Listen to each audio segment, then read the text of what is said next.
ಒಂದಲ್ಲ ತಗೊಂಡು ನಿಮ್ಮನ್ನು ಹೊಗಳದ್ದು ಹೌದು. ಆದ್ರೆ ಈಗ ನಾವು ಬಂದದ್ದು ಯಾಕೆ ಅಂತ ಆಲಿಸಬೇಕು.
ಶಬ್ದವೇ ಸಿಗುವುದಿಲ್ಲ.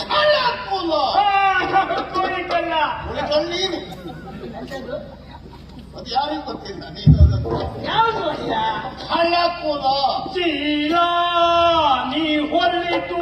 ಪುಣ್ಯಾತ್ಮ ಶೀಲ ನೀ ಒದೆದು ಅಂದು ನಾನಾಡುವಂತ ಮಾತನ್ನು ತಾವು ದಯವಿಟ್ಟು ಆಲಿಸಬೇಕು. ಸರಿ. ಹಾಗೆ ನಮ್ಮನ್ನು ಪಾಲಿಸಬೇಕು. ಒಡೆಯ ನಿಮ್ಮ ಅಪ್ಪಣೆಯಂತೆ ನಾನು ಉಪವನದಲ್ಲಿ ಕಾಲ್ಕೊಂಡು ಕೂತಿದ್ದೆ. ನನ್ನ ಕೆಲಸ ಮುಗಿಯಿತು.